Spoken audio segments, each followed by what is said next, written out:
Lapodo.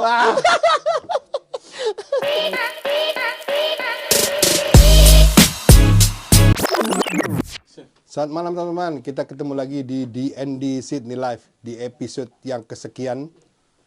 Kali ini aku bersama seorang teman yang notabene seorang musisi yang berada di Sydney, Australia, dengan beberapa cerita yang cukup menarik tentang perjalanannya hingga sampai ada di sini hari ini. Kita sambut yang meriah Mr. Yafet Lapudo'o. Yeay. Selamat malam semuanya. Terima kasih. Terima kasih. Halo Vet, apa kabar men? Baik bang. Ya, gitu cukup lama sebenarnya udah naruh namamu di list, cuman karena waktu Itu apa dia. iya, kamu juga Kesibukan. sibuk ya kan? Kesibukan kita semua. Iya benar.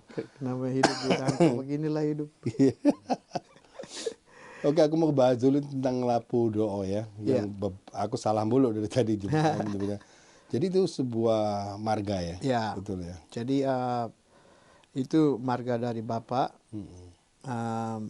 Dan kebetulan bapak dari Rote, ibu dari Sabu, jadi di NTT, Kepulauan NTT, jadi pulau kecil lah.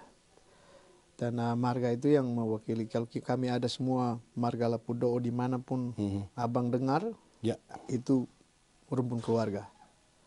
Oke. Jadi dari situlah kami mengenal dari nama marga.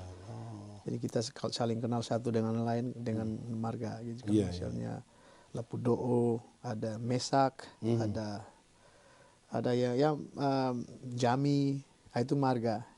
Jadi ada hubungan lah dari bagaimana ceritanya, tapi pasti ada jalur benang merahnya bahwa itu satu keluarga, satu darah. Jadi ya gitu. Kalau Yafet sendiri berapa bersaudara? 8. 8. Tapi 9 dengan adik beda ibu. Tapi waktu kami dapat tahu pas bapak udah meninggal, baru kita tahu bahwa kami punya adik. Oh, oke. Jadi bersembilan bersaudara. Iya. Jadi yang satu ini kayak adik sambung gitu ya? Ya. Beda ibu ya? Ya. Oke. Saya anak tengah, nomor 5. Nomor 5? Ya. Right. Jadi 3 laki-laki, 5 perempuan, 4 laki-laki yang dengan adik. Adik yang ibu lain. Iya, berlain ya. Terus kalau orang tua sendiri, maksudnya dua-duanya emang apa namanya? Bapak polisi dulu di Kota Kupang, Polantas. Terus ibu guru SD. Jadi tapi karena kami banyak bersaudara dan gaji orang tua juga pegawai. Betul. Pas-pasan. Jadi saya sama 2 kakak perempuan dibesarin di Pulau Sabu dengan kakek sama nenek. Oke, di apa namanya? Kalau nggak salah pulau Sabu gitu ya. Iya. Oke. Jadi kebetulan kakek saya dulu nggak tahu istilah sekarang. Dulu istilah Belanda dulu vetor. Vetor di Sabu. Kayak apa itu vetor itu ya? Kayak bupati gitu. Jadi yang dulu zaman di zaman Belanda lah. Yes, Mereka milih. Jadi dia semacam chief ya, istilahnya gitu. Ya. Terus ya dibesarin di sana dengan ya sangat kesederhanaan. Tapi banyak belajar saya di sana, menjadi jati diri saya sekarang ini ditempa dari kampung. Jadi saya selalu bangga menjadi, ibaratnya menjadi anak kampung atau anak desa, dan saya nggak pernah berubah. Saya selalu sama gitu loh. Walaupun saya sudah tinggal di negara yang besar, yang maju seperti ini, tetap masih membawa nilai kekeluargaan, nilai gotong royong, nilai di kampung itu kan semua pada saling membantu bang. Betul. Jadi zaman waktu saya kecil itu rumah kami itu rumah daun. rumah kayu. Jadi namanya kakek nenek orang nggak punya, memang punya banyak tanah gitu, tapi kan desa, orang Iya, desa iya. lah. Jadi saya hidup nggak ada lampu listrik. Bang, ini awal 80-an itu, masih kecil, 5 tahun. Saya ingat kami pakai minyak tanah, lampu minyak tanah, Bang. Wow. Kalau kami lihat ada titik, ada lampu listrik, itu orang yang berada. Pegawai negeri gitu. yang, ya pegawai negeri. Kebetulan ada teman dekat juga yang masih keluarga, punya TV. Waktu itu hitam putih, Bang. Tahu TVRI doang. Jadi saya suka nongkrong ke sana gitu. Jadi suka tapi kalau mau pulang tuh udah takut karena udah gelap dan takut setan. Ya, tapi kasih sayang itu yang saya banyak belajar di sana. Kesederhanaan, menghargai hal kecil. Jadi apa ya, gotong royong, saling menolong satu sama yang lain, yang zaman sekarang ini udah sangat sulit didapatkan. Hampir nggak ada, betul. Itu yang selalu prinsip hidup saya. Akhirnya dengan bersyukur saya dilempar ke sana, bukan dilempar tapi hidup sama mereka. Nggak hidup di Kupang, di kota, tapi hidup dengan ajaran mereka yang tentang kesederhanaan, menghargai hal yang kecil. Ya, dan ya banyak belajar saya di sana. Saya banyak tempat masa kecil saya di sana. Makanya album 2 saya yang lagi saya mau buat, judulnya nanti ya judul tempat kampung yang saya dibesarkan.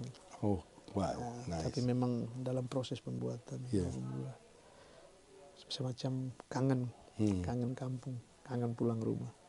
Tapi ya semoga bisa tercapai dalam waktu dekat album 2 ini.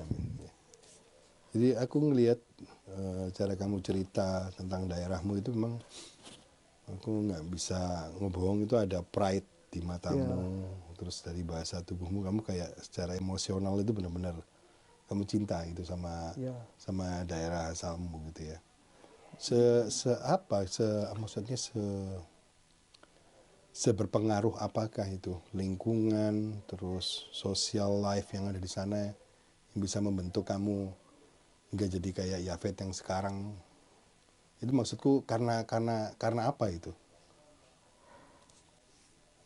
Apakah karena memang di sana itu kamu memang disuruh sama kakek, bantuin ini atau Enggak, dari dirimu sendiri? Dari lingkungan itu sendiri. Saya gitu melihat budaya itu sendiri yang sudah kebentuk. Mungkin ya mereka macam ada yang mau ganti daun rumah atau atap, semua datang. Entah kilometer jalan kaki, semua datang gotong royong. Wow. Entar yang punya rumah potong binatang, bagi fair share. Yang kerja paling berat di atap mungkin lebih besar, tetapi keren. semua waktu saya di sana tuh uang nggak ada arti, karena kami petani.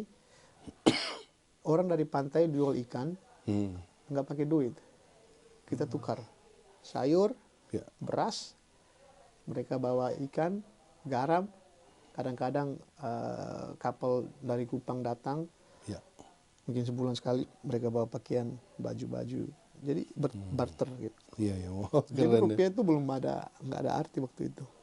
Ini saya ngomong yang mungkin di Kupang sama pulau besar lain udah rupiah udah nggak tahu yang dipakai tapi di pulau itu sangat beda, sangat perbedaan tuh jauh.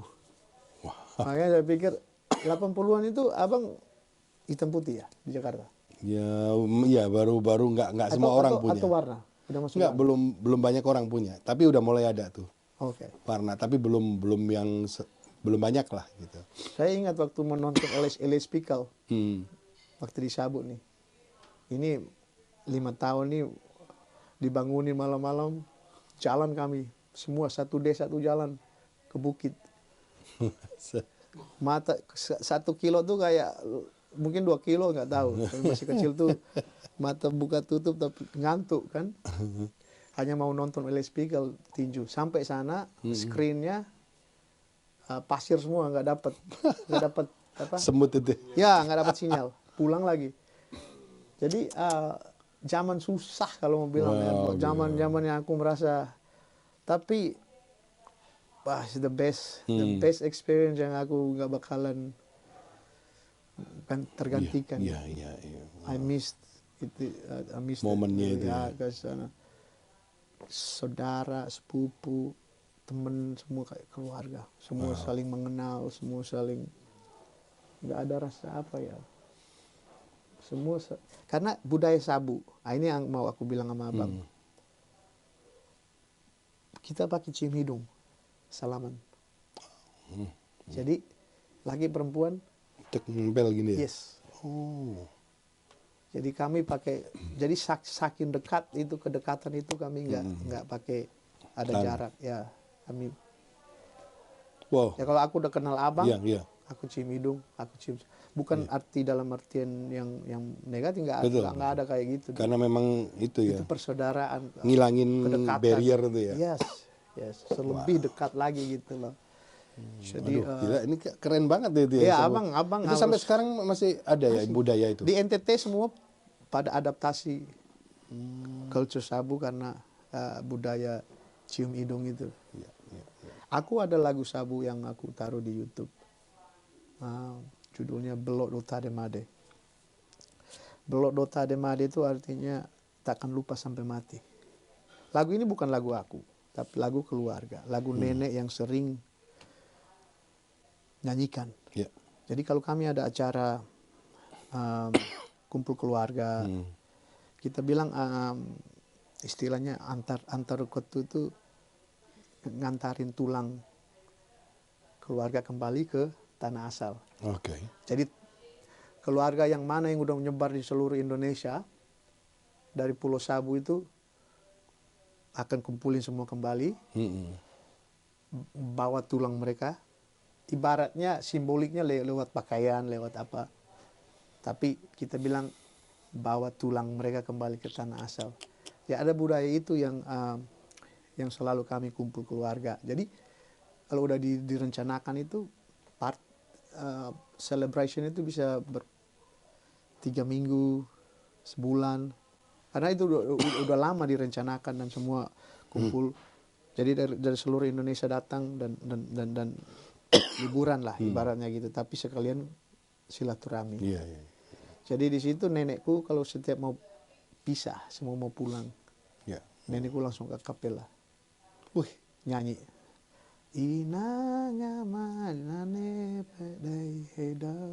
Itu semua udah mulai nangis, semua ikut nyanyi. Jadi aku sampai ke sini, pertama waktu ke sini aku bilang, sayang lagu ini kalau nggak dilestarikan. Liriknya sangat kuat, artinya sangat bermakna. Akhirnya aku aransemen sendiri, aku aransemen gitar, aku nyanyi. Sekarang kalau di sana keluarga ada acara keluarga apa, kadang-kadang mereka putar, ada keluarga kematian, sebelum dibawa ke liang lahat mereka putar lagu itu. Pernah sekali keluarga kakakku, adik ini, lagumu lagi diputar. Walaupun lewat YouTube, tapi pengantar kekeluargaan Belok Dota de Made itu takkan lupa sampai mati. Keren. Jadi sangat kuat artinya gitu. Kakak adik yang jauh di rantau seperti daging dan kuku, tapi tapulara Pak Ade Belok Dota de Made. Tapulara walaupun dalam maji letak jauh perai, maksudnya walaupun jauh dengan yang lain, satu dengan yang lain, tapulara Pak Ade, tapi di dalam hati takkan lupa sampai mati. Itu sangat itu yang benar-benar kuat gitu. Jadi aku bersyukur hidup dalam kesederhanaan. Aku diajarin untuk menghargai, menghargai hal kecil. Kadang-kadang kalau orang pikir, susah hidup, susah gitu. Tapi aku sangat bersyukur dengan kesusahan itu aku belajar untuk menghargai dan belajar bahwa melihat orang susah aku tahu gitu rasanya susah. Tapi hidup tuh kadang-kadang kita syukurin gitu. Kita harus syukurin. Dengan kesusahan itu kita belajar di tempat. belajar dikuatkan. Karena hidup tanpa tantangan seperti nggak ada ini. Maksudnya kita nggak belajar dengan tantangan kita belajar menjadi sesuatu, menjadi lebih baik. Itu yang aku temui. Kadang-kadang aku putus asa. Memang manusia ya, kita kenapa gitu loh. Tuhan, kenapa orang lain enak sekali gitu, kenapa kita nggak sama gitu loh. Apa sih salahku gitu. Tapi saat lu lewatin badai itu dan lu made it, and then you think, well, he got plan for you. Dia bikin kita menjadi orang lebih baik karena kita udah pernah di sana. Kita pernah merasakan kayak gitu. Oke. Dan kamu pernah mengalami hal itu ya? Kesusahan waktu adalah masalah keluarga, terus ada hal-hal yang merasa kita nih, buat apa kita hidup kayak gini gitu. Tapi kalau we survive, I think aku bisa bilang aku survive. Aku survive dengan dalam zaman hidup aku. Juga waktu ke Bali. Lucu nanti aku nanti ada itu aku lagi. akan cerita nanti soal bagaimana perjalanan musik itu. Tapi ya cukup sesuatu yang nggak masuk di akal. Oke, kamu tinggal di Sabu itu sampai umur berapa tuh ya? Aku tamat SD. Tamat SD, masih di Sabu ya? Ya. Terus udah aku gitu di SMP ke Kupang. Oh, pindah ke Kupang. Di situ mereka bilang pulang, tinggal sama orang tua. Iya, berarti kamu pulang dong? Iya. Aku no way. Ini ibu sama bapak aku. Aku panggil mama bapak nih, ini nenek, kakek nenek, mama bapak. Setauku that's my parent, you know. Oh my God. Tiba-tiba bilang no, your parents on the other side of the world. Sorry tak potong dulu. Itu emang nggak dikasih tahu dari awal gitu bahwa ini kakek nenek, kayak kamu sementara di sini dulu apa gimana? Nggak pernah disinggung karena aku cuma ingat sekali waktu jenguk ibu di Kupang liburan.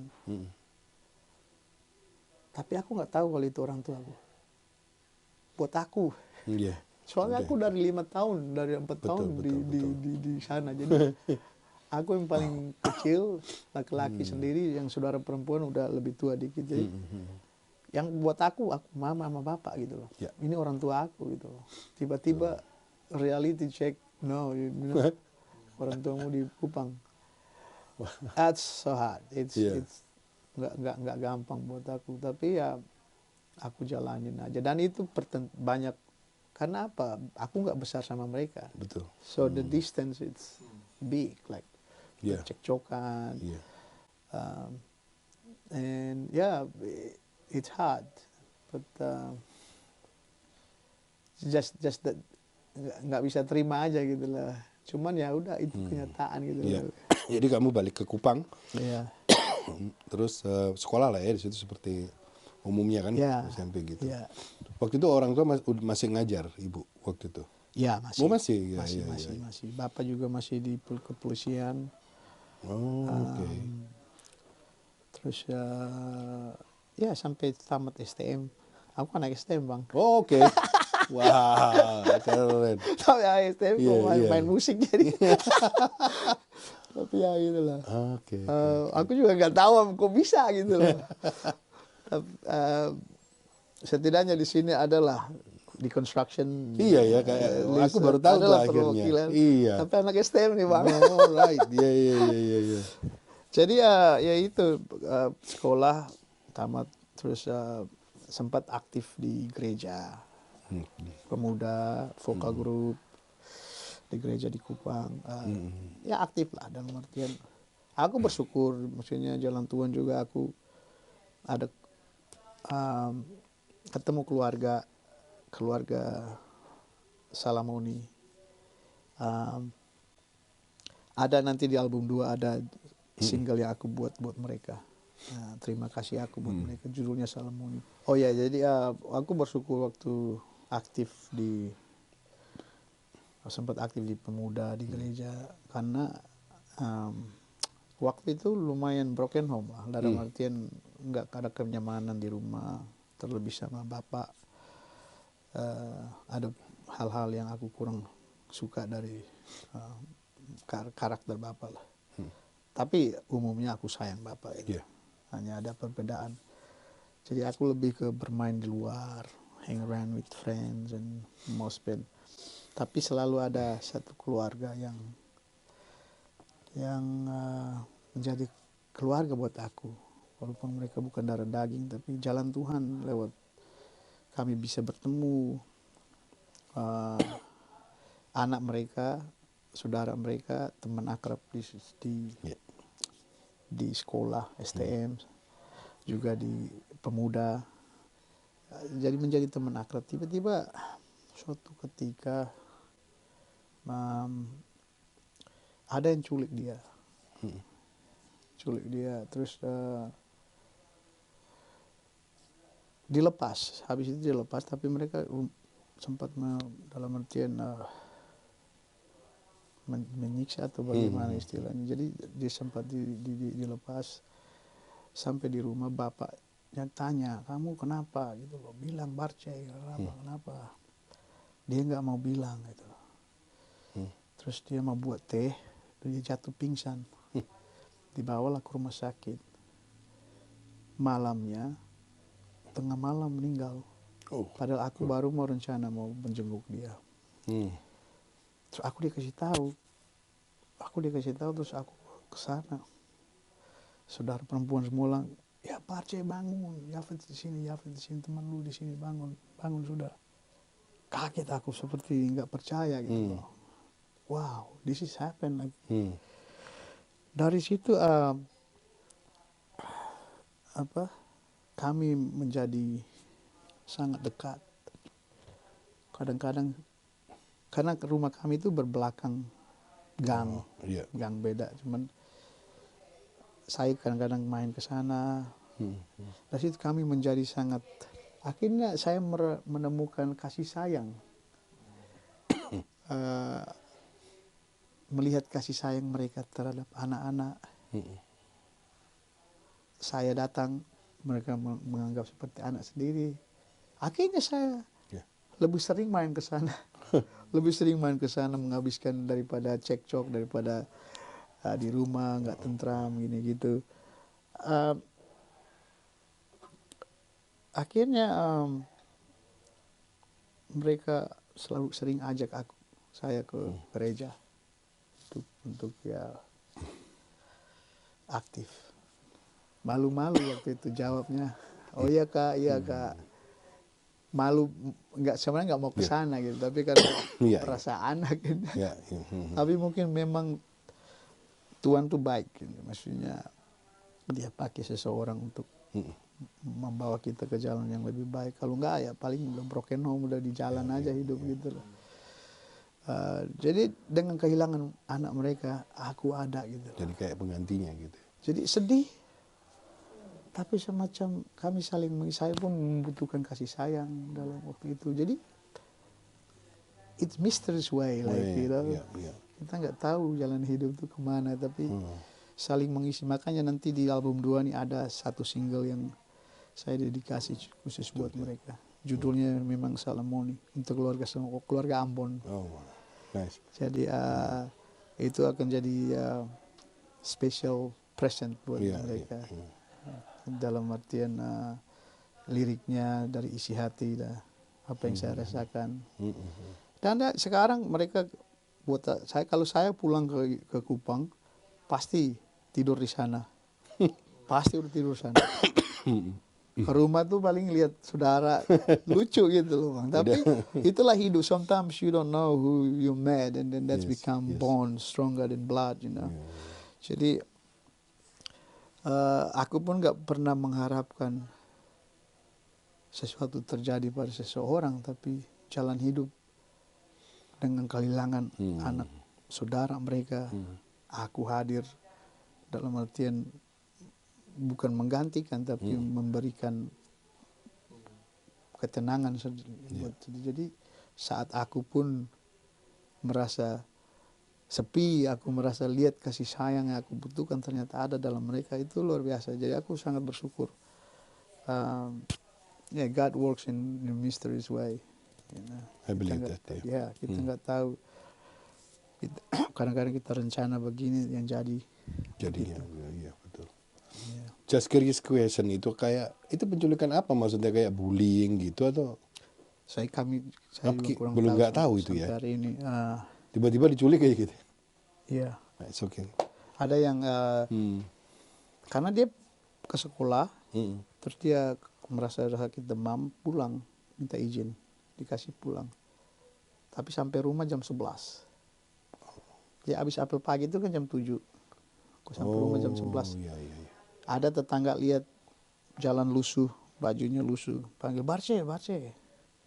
Tapi dia nggak jawab, dia jalan terus sampai ke rumah. Bapaknya tanya siapa yang bikin kue. Jawab, kasih tahu siapa, dia nggak kasih tahu. Ada sesuatu yang kita nggak tahu. Sampai sekarang gitu ya? Tapi anaknya baik dan anaknya sangat dekat sama aku. Sangat dekat sama aku. Jadi kadang-kadang kita nggak tahu ya jalan hidup. Betul. Tuhan kasih kesempatan kita untuk hidup lebih lama, kita jalanin dengan baik karena. Oke, terus akhirnya itu kayak menjadi sebuah another family ya buat kamu ya, dan itu mereka memberikan apa yang kamu nggak punya, betul? Ya, itu kasih sayang. Oke. Dan banyak aku belajar melihat dari kasih sayang, kekeluargaan, sangat panutan lah. Panutan lah buat aku. Jadi ya. Itu mereka sampai sekarang masih di sana, di rumah yang sama. Masih. Oh, oke. Masih. Iya. Tinggal mama, Bapak Tony udah meninggal berapa tahun lalu. Tapi yang kakak Fiction yang paling besar ditugas di mana ya? Tentara. Tentara dia. Ya. Okay. Tapi yang semuanya masih di Kupang. Oke, sekarang kita masuk ke I feel sorry about that, tapi ya udahlah, maksudku aku sih ngerti. Akhirnya itu akan jadi file dalam perjalanan hidupmu juga kan. Ya, betul nggak? Ya, jalan cerita. Betul. Jalan cerita. Nah sekarang tentang musik nih, Fed. Yeah. Kamu kan memang kalau aku sempat ngobrol sama kamu tadi itu, kamu ada di keluargamu pun memang ada darah seni ya ternyata ya, dari ibu, dari bapak bahkan yang nenek tadi itu juga nyanyi ya kan. Oke. Nah ini karena aku juga ada beberapa temen yang dari daerah yang sama kamu, dan rata-rata mereka bisa nyanyi ya emang ya. Iya betul ya. Ya mungkin karena kalau dia Kristen dia kebanyakan di gereja. Kalau di gereja itu kan kalau kita nyanyi lagu himne, lagu Kidung Jemaat itu semua pada tahu. Atau walaupun dia Muslim, karena kematian di Kupang itu di NTT itu unik. Kalau kematian di NTT itu masa berkabung itu 3 malam, yang orang Kristen ya, melayat. Selama 3 malam itu, 3 hari 3 malam itu peti itu jenazah dibuka, melayat dari kerabat paling dekat sampai yang paling jauh, kasih kesempatan untuk datang melayat.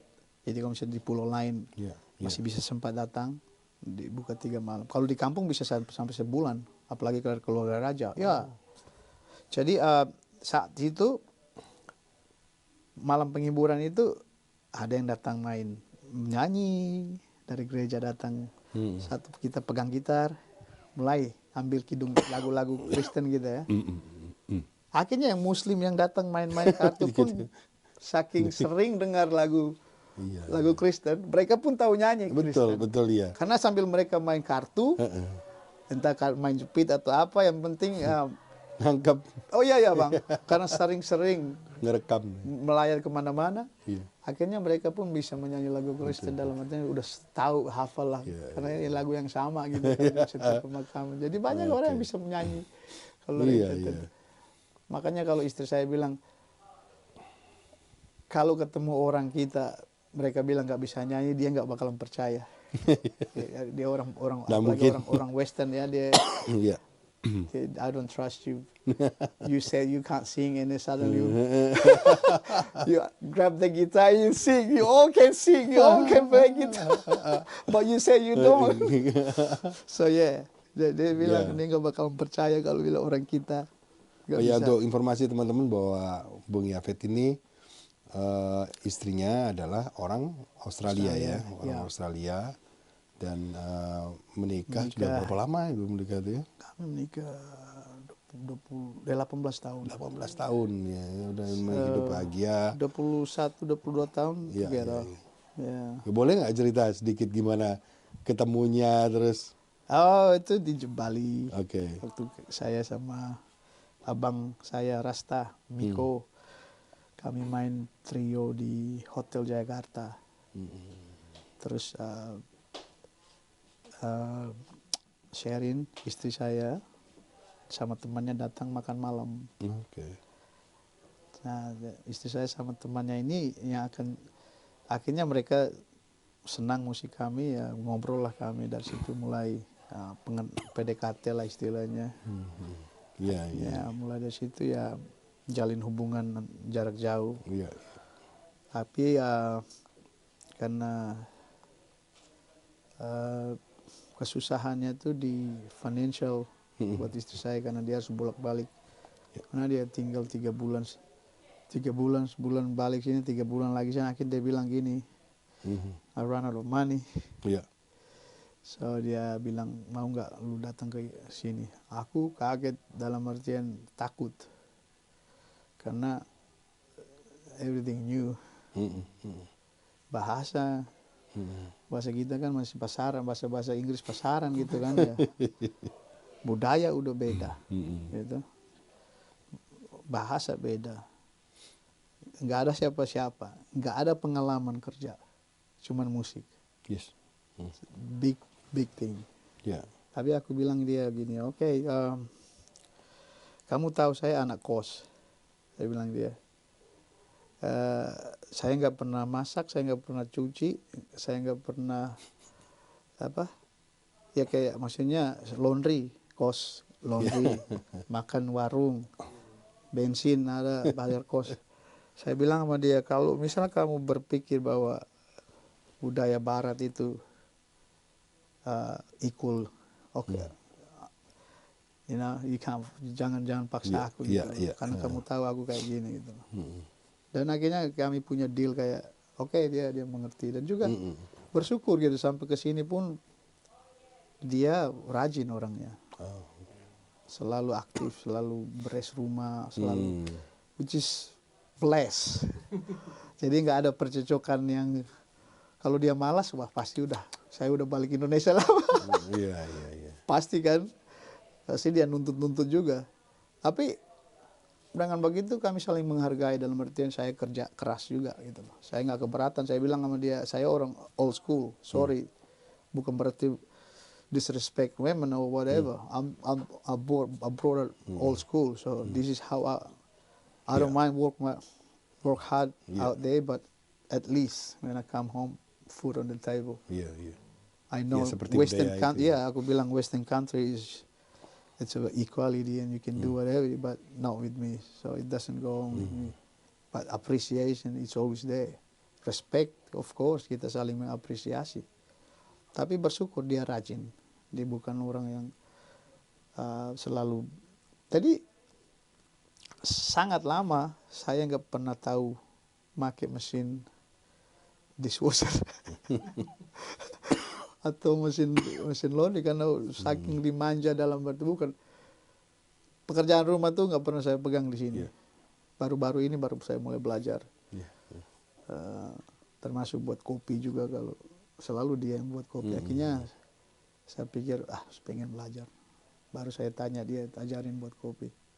Tapi saya kerja keras gitu loh. Saya nggak keberatan tuh kalau harus kerja keras. That's my job, you know. And that's my job.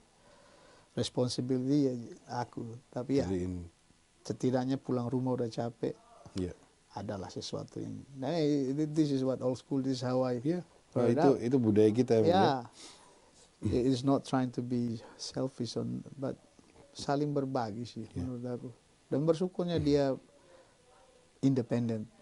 Wanita sini memang banyak yang independen. Ada nggak sempat ada konflik pada saat banyak ya konflik apalagi secara budaya. ya. Oh bang, ibaratnya utara sama selatan harus ketemu di tengah ini, bang, banyak percekcokan, banyak page. It's a lot of time, but we made it. Oh yeah. That's the best thing that I think we know now. Like we understand each other so far, so much. Now we know there's nothing else that can beat us. Sudah kita lewatin seluk-beluk kehidupan. Tapi itulah kehidupan ya bang. Nggak ada yang sempurna, nggak ada yang sama seperti otak kita gitu loh. Yang aku pelajarin dalam relationship itu belajar menerima kekurangan pasangan kita. Sangat berat. Ada hal-hal yang paling aku nggak suka. But I think don't judge. We just learn to accept that. And then take the good.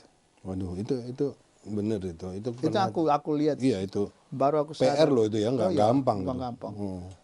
Karena kan kita mau yang seperti apa yang kita mau gitu. Kalau kepengennya gitu sih, pengennya kayak semuanya sempurna gitu. That's your mind. Yes. That's your mind. So there's two different mind. Iya.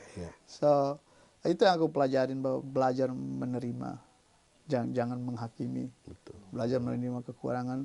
That's it. We like it. Nggak suka, senang nggak senang. That's relationship I think. Terus sekarang kamu udah merasa bahwa ini ya, artinya kamu udah ngelewatin masa itu dan sampai di 18 tahun ya, betul ya? Iya, menikah. Berarti kamu udah inilah istilahnya udah punya, kalau kamus tuh kamu udah ada formulanya itu, betul nggak? Untuk sebuah rumah tangga itu. Ya bisa. Terutama yang berbeda culture ya, artinya gitu ya. Itu paling susah. Berbeda culture. Beda pulau aja, beda budaya aja udah capek, ini. Apalagi beda culture yang orang bilang bahasanya udah beda. Dia ketawa, kita nggak ketawa. Ya kan? Ya. Kita bilang apa yang nggak sopan, dia bilang sopan buat dia gitu loh. Jadi itu sangat nggak gampang. Banyak lika-liku. Tapi mungkin dengan waktu belajar kedewasaan gitu buat kita juga. Dan itu yang paling besar aku pelajarin, itu belajar menerima kekurangan. And saya pasti nggak suka. Sampai kapan mungkin nggak bakalan suka. But that's her. That's it. They're just alright. Daripada kita ini nggak bakalan ini gitu. Jadi aku pikir. Kalau keras sama itu nggak ketemu ya. Ya pasti. Jadi itu yang paling besar ya menurut aku dalam relationship. Pasti ada cekcok tuh normal. Tapi saat kita udah lewatin semua masalah, kayaknya lebih apa? Yang waktu berlalu tuh lebih gampang lah kita jalanin hidup bersama. Udah semacam best friend. That's your best friend. At the end of the day, that's your best friend. Jatuhnya jadi kayak best friend ya. Yes. Itu sebetulnya another level ya, udah naik gitu, udah ke situ. Makanya aku ingat waktu mamaku bilang, dulu kan bapakku kan ya lumayan lah playboy lah, lumayan nakal lah. Mamaku bilang gini, kenapa aku nggak ninggalin bapakmu? Aku bisa ninggalin bapakmu besok. Kenapa gak buat gitu? Karena aku nggak mau ada orang nanya mana bapakmu. That's a powerful message, man. Di mana bapakmu? So she sacrificed herself to look, so people can. that's aku bilang Powerful wow, itu bener. wow, like mom, you Simple tapi amazing. dalam gitu. Yeah. And then they're together till the end. Together till the end. Wow. Lucunya bang, ini menarik nih, mungkin waktu mama mau meninggal, semua kami datang mendoakan, terus 3 jam pertama tuh orang mulai datang melayat, tiba-tiba mulai bau, tubuh mama tuh mulai bau. Akhirnya kita stres kan, ini baru 3 jam pertama nih, belum 3 malam nih. Kebetulan tante mama, kita bilang mama besar, ada di situ sama bapak. Terus mama besar bilang gini sama papaku, papa tolong bisik mama yang cantik ya, jangan buat malu keluarga. Aku saksi ini bang, ini percaya nggak percaya tapi ini aku hidup. Terus bapakku bisik sesuatu ke mamaku, ini mayat lagi, bisik sesuatu bang. Sejam kemudian bang, sampai malam penguburan baunya hilang. Believe it or not, but I was there. That's so powerful. Entah mungkin dia kesal sama bapak apa gimana, tapi semacam dia memaafkan atau bagaimana, atau mungkin bapak minta maaf. Bisik, aku nggak tahu, aku nggak dengar, tapi aku lihat tanteku bilang, papa tolong bisik sama mama, jangan bikin malu keluarga. Itu aku saksi, wow, powerful man. Forgiveness is big time. Of course, yeah. But imagine that, like baru 3 jam pertama udah busuk. Tapi itu ya pemaafan gitu ya. Pemaafan itu emang. Iya. Ya, itu salah satu contoh ya. Berarti dalam balik ke tentang relationship ini. Saling mengerti, betul nggak ya? Correct me if I'm wrong. Terus menerima kekurangan dan kelebihan kayak gitu ya. Itu aja yang kamu bilang tadi ya. Beda kampung aja udah. Apalagi beda budaya gitu ya. Karena semua orang udah 2 orang berbeda aja udah beda ide. Betul. Pasti ada nggak, clash-nya pasti ada. Idenya pasti berbeda. Nggak mungkin sama. Oke, sesama-sama mungkin mayoritas, tapi pasti ada perbedaan pasti yang ada. Disagreement itu pasti ada. Itu sudah bagian kita. Jadi kayak misalkan tadi kan ini akhirnya pernikahan antar yang kamu tadi itu antar 2 budaya yang berbeda, itu pun bisa terlewati ya kan, sehingga 18 tahun. Balik yang ke papa mama tadi, till the end, ya kan, rapi nih till the end, dengan satu alasan bahwa mama nggak mau ada orang nanya mana bapakmu. Itu juga powerful. Betul nggak? Kayak passwordnya ya. It's a hero. Betul nggak? Iya kan? Statementnya itu loh. Of course. Sampai till the end. Kemudian ada lagi tuh istilahnya yang perlu di highlight, waktu yang kamu cerita tadi 3 jam. Terus something happen, terus dibisikin. Ya, believe yang it aku or not, asumsinya ya pengen bapak minta maaf. Permintaan maaf. Terus, itu yang aku ini. Aku cuma merasa feelingku papa minta ampun atau bagaimana lah, minta kayak mama gitu ya. Mungkin maafin dia. mungkin bisa jadi itu Fet. Tapi artinya ini benang merahnya itu di dalam apa namanya ya saling memaafkan tadi ya. Betul nggak? Kita yang masih menjalani ini forgive till the end gitu. Till the end of the road. Ya kan? Forgive and forget. So life goes on. I think bagus juga buat jiwa kita gitu loh, saat kita sebagai kita nggak bisa menjarain gitu juga kan, apa mempenjarakan diri kita. Kadang-kadang luka itu kan kita bawa terus gitu. Betul. Aku pun kadang-kadang kalau kita sakit hati itu pasti sangat susah gitu untuk hilang gitu. Tapi mungkin hanya dengan waktu, dengan kerelaan hati kita untuk apakah kita mau begini terus kan? Apakah ini sehat buat kita? Bagus buat kita gitu.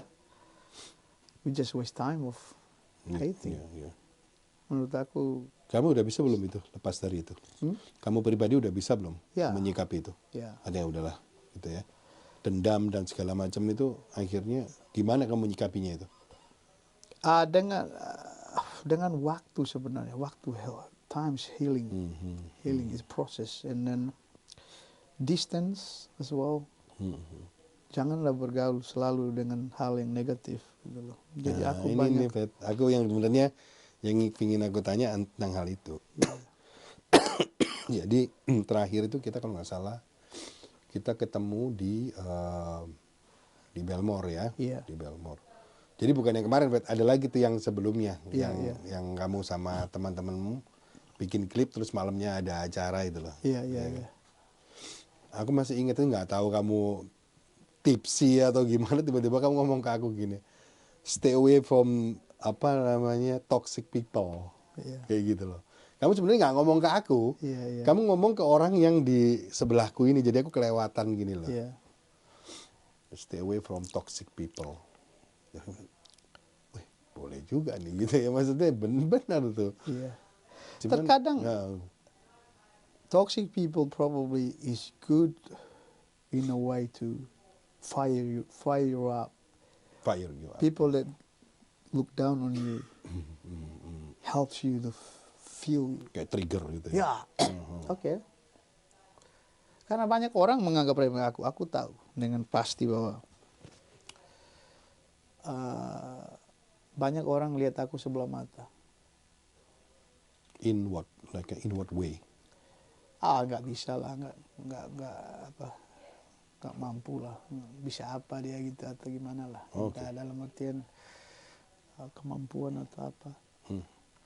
Ada yang sempat menghina aku dalam artian. Dari situ aku, okay, I'll show you. Karena orang ini lupa bahwa dari mana dia datang, dia udah jadi orang. Semua itu dari bawah gitu. Kita semua Proses jadi ya. Lu di atas itu bukan lu langsung di atas. Bukan langsung begini. Nggak bisa. Kita semua datang dari nol, from zero. Yeah. So never forget where you come from. Yeah. And that's how my principle in life. Never forget where you Kamu come bisa pegang itu ya? from. Oh ya, sekarang? always. Jadi dengan mereka memandang rendah aku nggak sakit hati, tapi aku membalas lewat hasil. I'll show you, I'll prove it. And thank God with me, you know. And God said, apa yang direndahkan manusia akan ditinggikan oleh Tuhan, gitu. Jadi aku selalu ada Tuhan beserta aku. Jadi aku nggak pernah bersyukurnya di situ bahwa Tuhan angkat aku, gitu. Lewat kerja keras, kalau tanpa tangan Tuhan pun gitu bukan apa gitu. It's not what you know, it's not sometimes it's who you know. Sometimes we forgot that. We so great, we so good, we know what we're doing. Hey, someone will say, all right, I know somebody to help you. That hand you shouldn't forget. That's perpanjangan tangan. That's ya. Kadang-kadang kita lupa kita hebat, gue nyanyi jago, gue main jago. No, brother. You can as best as you can, but if no one said, "Hey, let me help you to be where you are," Nothing. There's a hand in hand that you know that you should be grateful. You know, it's not. Jadi aku nggak pernah lupa dari mana aku datang. Aku selalu menghargai orang-orang yang ada di sekitar aku. Dan never change. Wah. No matter what, never change. Be yourself. Be what you have. That you know, basic. Syukurnya aku dibesarin di kampung. Basicku udah kuat gitu. Iya, balik ke situ ya. Ya, basic itu udah kuat. Topan angin, topan apapun nggak bakalan bersyukur karena mungkin lewat musik. Talentku yang bisa menghibur orang atau apa. Jadi tapi semua tuh tangan Tuhan juga. Tuhan gak pernah lepas. Oke, aku ada pertanyaan. Memang mungkin sedikit tricky. Pengakuan dari seseorang terhadapmu itu perlu nggak? Menurut aku sangat perlu. Karena banyak orang selalu mengaku hebatnya dia Ya. dari mulut dia sendiri. Tapi menurut saat kita mendengar pengakuan orang lain, that's a true Ya. Jadi kamu tetap memerlukan bahwa orang mengakui true kamu dong. compliment. Of Ya course, kan? that's a true compliment. Compliment ya. Yeah, Ya, gitu. it's not.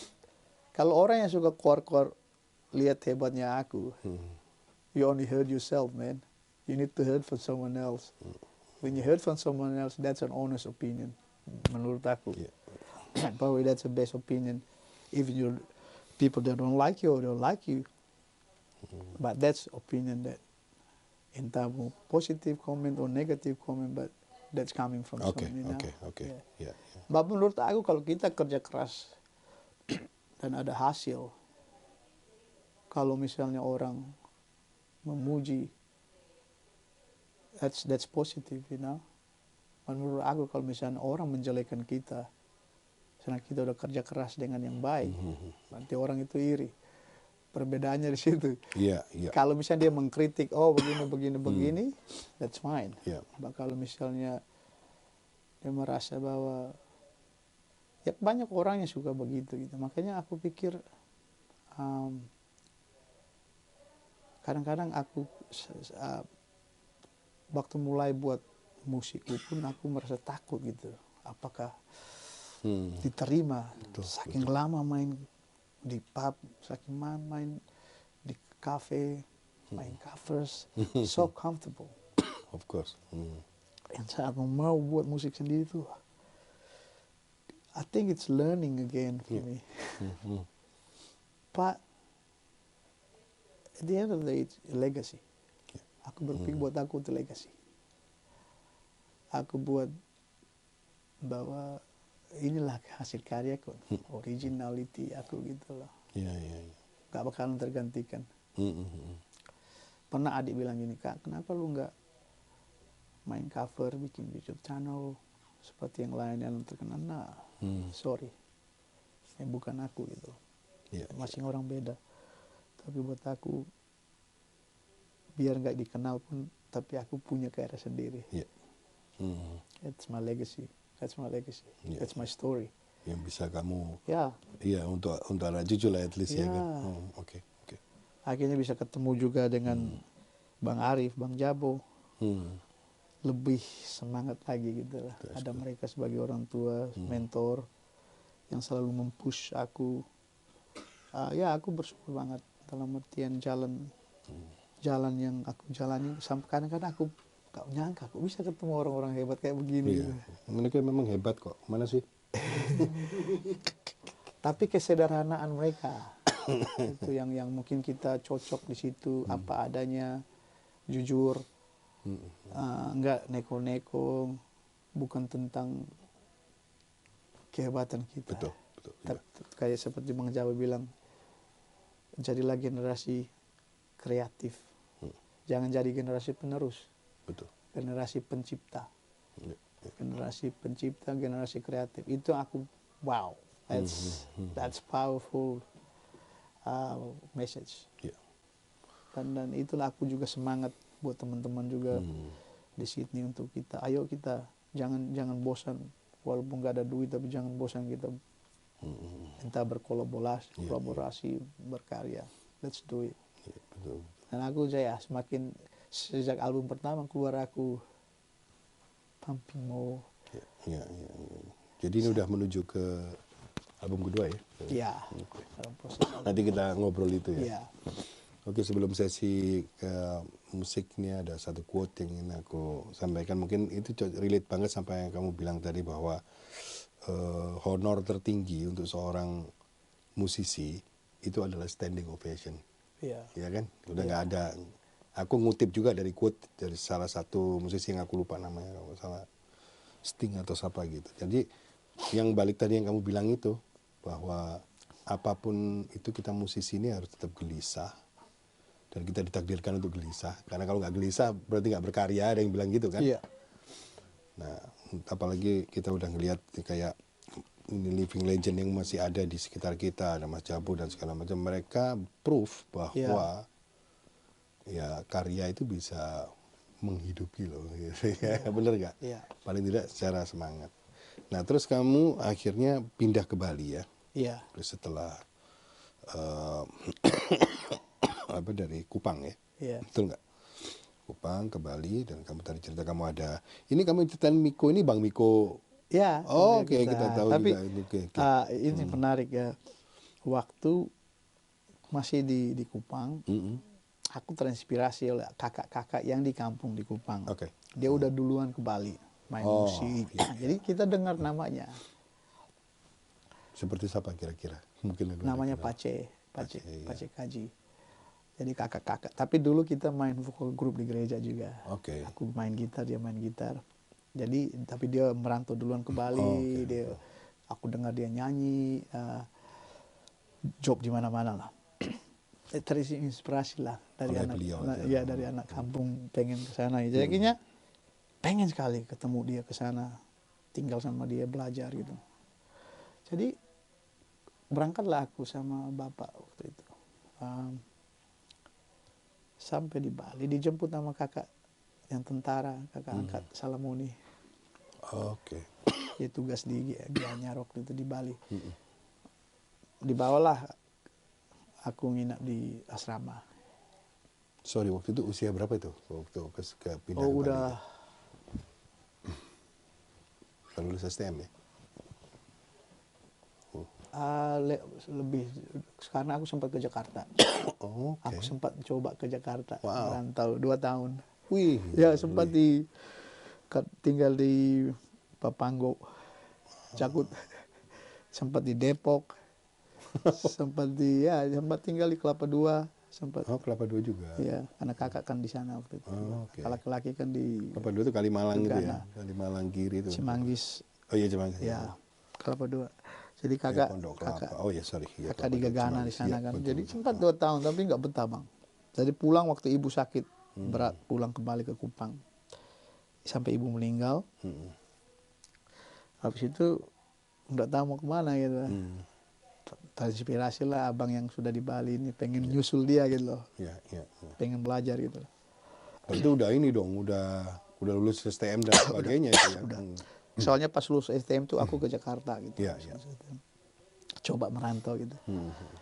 Akhirnya ke Bali dijemput sama kakak angkat di Densipur, tinggal di asrama. Terus dia bilang gini, udah adik tinggal sini aja. Nanti kakak cari pekerjaan yang mapan lah, yang steady. Tapi hati kecil tuh mau main musik. Itu. Tujuan utama kan mau ke sana gitu loh. Jadi hati kecil tuh nangis gitu, maksud dalam artian, waduh, pengen tapi nggak mau membuat kakak sedih gitu lah kalau. Akhirnya tinggal situ berapa bulan, 6 bulan, enggak kerja akhirnya dikasih kerja, dapat kerja di Swalayan. Di Swalayan kerja di Swalayan Pak. Terus kerja di toko sepatu Cibaduyut. Oh, oke. Dia lagi aktif di gereja di sana. Tapi pas beliau tugas di Aceh, dapatlah kesempatan aku ke Denpasar, ke Kuta, untuk melihat abang-abang gue ini. Jadi waktu abang lagi tugas di Aceh, pakailah motornya Gianyar Denpasar tuh. Akhirnya ketemulah aku sama abang Pace. Dia bilang, sudah, lu pindah ke sini aja, kos sama aku. Jadi aku secara ini kabur tanpa izin sama abang. Sama abang yang angkat tadi ya? Abang Fixon. Iya. Jadi dia itu marah lah, kesal lah, dalam artian aku kabur. Ya pastilah. Tanpa ini. Tapi hatiku benar-benar musik gitu loh bang. Memang niat itu musik. Ya. Tapi pas mau udah pindah, Bang Pace dapat job di Batam. Dadakan. Aku ditinggal. Akhirnya aku tinggal kos. Gak ada pindah job. tugas apa gimana ke sana? Main job, tawaran job. Oh, Bang Pace-nya. Ya. Kan abang Fikson kan lagi masih di Aceh. Jadi dia bilang, sorry Fed, aku harus ke Batam kontrak. Here I am, nggak ada job. Agak aku tinggal sama adiknya, sambil belajar. Lihat abang-abang ke kafe, lihat mereka main musik. Jadi belajar tapi bang, nggak ada kerjaan, nggak ada duit.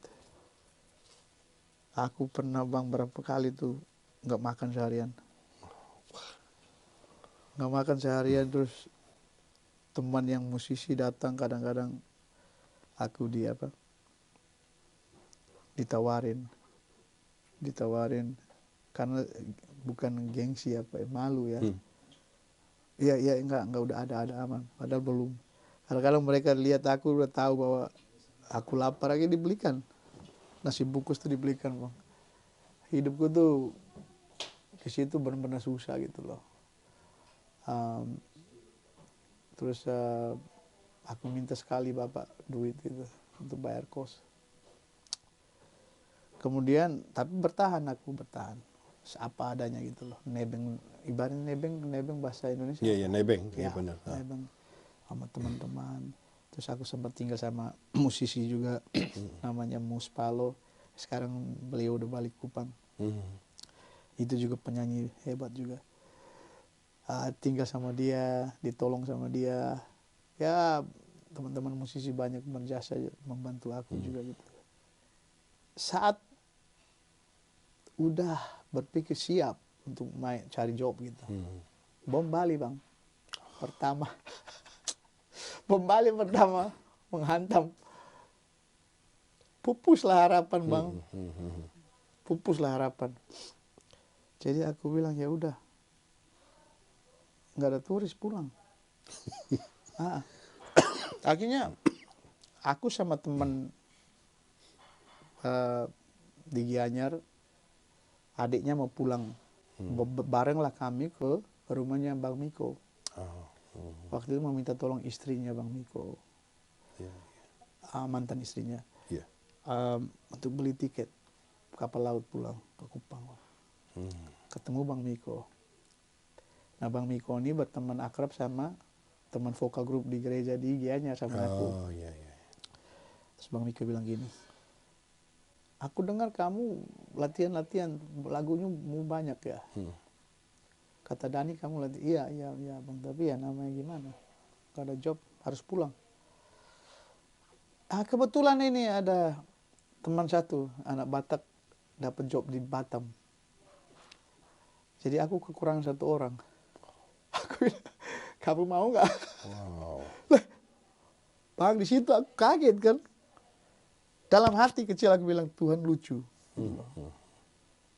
Tuhan lucu kok, saat aku udah putus asa kali ini kok tiba-tiba dapat tawaran gitu loh. Sekarang gini, tapi dia bilang gini, Bang Miko bilang gini, cuman job sekali seminggu karena nggak ada turis di Hotel Jakarta. Bayaran 50.000, kos 300.000. Jadi tantanganku tuh gini, dilemaku gini, tekor nih 300.000 tekor, nggak nutup.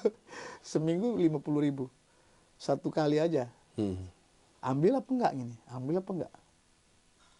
Dalam hati kecilku bilang gini, Tuhan nawarin aku gini, makan di piring. Ini aku ibaratkan, lu mengambil apa lu mau buang? Lu ngambil, lu ikat perut, lu buang dari nol. Jadi ibaratnya aku pulang kampung, aku mulai dari nol, walaupun kampung halaman sendiri. Sedangkan di Bali aku udah nyaman gitu, udah kayak rumah. It's up to me now. Aku bilang, oke, siap menderita. Dari situ bang, itulah awal karir, dari situ bermain sama abang. Makanya aku sangat bersyukur abang Miko ini orang paling berjasa dalam karir aku. Orang yang mengangkat aku, yang mengenal aku, melihat aku punya kemampuan. dengan cara dia percaya bahwa ini anak bisa. Betul. Aku diajarin harmoni vokal. Yes. Jadi kami bertiga, aku, dia sama Thomas. Kalau main sama dia tuh dia keras. Ya kalau dia mata udah melirik ada yang salah. Okay. Aku suara atau teman yang salah. Yeah. Jadi kami itu kadang-kadang suka berguyon. Hati-hati kalau mata melerok, hati-hati. Jadi tapi dalam kekerasan itu kami belajar. Aku tahu bisa berbagi harmoni yang baik, yang benar. Karena tapi dari jasa seorang Miko itu sampai mati pun nggak bakalan aku ubah. Bang Miko, kita nanti gua aja juga tuh nanti tahu, ada podcast sama dia. Banyak yang nggak tahu kalau. Iya. Tapi ya, emang dia jalan itulah jalan hidup dari Tuhan. Betul. Ini loh, lu ketemu ini orang. Iya. Bayangkan Bang, aku mau minta tiket pulang. Malah dikasih job. Tolong minta, ya. Aku sampai bilang Tuhan lucu, aku bilang Tuhan lucu. Kok satu udah sekarat ya. Tapi memang Tuhan tuh nggak pernah tinggalin kita. Iya. When it's a last minute, last breath, and he's still there. You wouldn't believe. That's how my life turning. Iya. It just after that, akhirnya mulai dari situ mulai pelan-pelan job. Aku sama pamanku main band juga. Terus aku keluar dari Miko, terus aku main band sendiri. Akhirnya ketemu dengan Sherin dan Iya. Dan ketemu lagi Bang Miko sini ya. Iya, karena ini lucunya. Sherin istriku ini, teman akrab Jen itu, yang sekarang istrinya Miko. Mereka datang dinner sama Ibu Jen itu ya. Jadi mereka ini teman. Waktu itu beli furniture dan segala macam, punya shop di sini dulu waktu itu. Jadi mereka waktu ke Bali itu mau belanja barang untuk jual di sini. Dan di situlah keakraban kami itu. Hebat. Jadi dari teman akrab menjadi Oke, sebelum kita tutup ini ya, Fit. Ya. Rencanamu ke depan apa ini kira-kira? Aku tahu kamu udah bikin album kedua ya kan, terus ada beberapa single yang udah kamu bikin. Itu judulnya apa tuh kemarin yang baru rilis tuh? Beta Pung Mama. Yang tentang mama itu? Iya. Beta Pung bukan dong. Yang sebelumnya? Nothing Lasts Forever. Oh, Nothing Lasts Forever. Nothing Lasts Forever. Terus mungkin kamu bisa ceritakan sedikit buat promomu itu dalam podcast ini. Itu dalam album apa, kemudian ada berapa single yang bakalan kamu rilis di album ini? Album kedua? Iya, album kedua maksudnya. Ada yang pada intinya tuh tentang yang single yang tentang Jariwala. Jariwala itu kampung aku dibesarin. Miss home. Kangen masa lalu, kangen family, kangen the old days that I grew up. I miss that so bad. Like bring back the memories. And itu yang inti single. Terus ada lagu yang Salamoni tentang keluarga Salamoni, dedicated for them. Ada lagu yang ini yang menarik Bang, lagu ini salah satu mungkin belum ada yang buat nama musik ini. Tapi John, pemain bass aku, waktu kami mulai buat, terus dia bilang gini, wah Bang ini asik nih. Congge katanya. Jadi aku bilang apa tuh John? Keroncong reggae. Asik. Keroncong reggae. Okay John, that's it. That's gonna be the name of this music style. Because not many, I never heard people combine that the color of music, and it will be you will like that. All right. And then I know it's a slow process with the album, but tapi aku selalu kasih single, keluarin single in between sambil. Kalau album ini udah jadi, ada beberapa single yang aku fokus soal ada juga lagu Lionheart. Dan aku pengen kolaborasi dalam artian video, movie and stuff. So, jadi kita bisa ini. Ya pada intinya itu tentang Jariwala, tentang don't forget where you come from, family, and cherish little thing, appreciate little thing, because that's a base, that's a root, where you come from and who you are, and jadi walaupun dalam bahasa Inggris tapi dengan judul itu bisa buat aku tersampaikan. Kepuasan hati. Betul ya. Wow, Yafet, ini jujur aja setelah kita ngobrol, point of view-ku tentang kamu juga udah berbeda lagi gitu ya. Thank you so much. Aku belajar banyak nih dari kamu nih akhirnya. Sama-sama kita belajar, Bang. Artinya nanti ini akan tetap akan jadi PR kita semua gitu teman-teman, bahwa kita tadi udah membahas masalah relationship, hidup dan segala macam hingga mimpi-mimpi yang kedepannya semua. Tapi at the end, Yafet, di ND Sydney Live podcast ini, thank you so much udah dapetin kamu malam ini. Terima kasih banyak. Susah banget. Namanya kuli bangunan, Bang. It's okay, kita ngerti kok. Ya nanti mungkin kita ketemu di kolaborasi lain gitu, dalam kesempatan lain, dalam musik atau apapun nanti kita ekspresikan bareng-bareng. We have to be we have to be the motor here. Yes, of course. Kita harus yang jadi. Kita udah kumpul, kita udah saling kenal. It's time. Let's do it.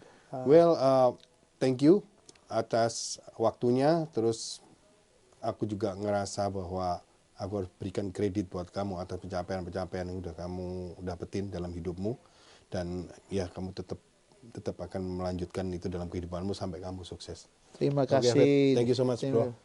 Keep fighting, don't give up. Yeah. Thank you, bro.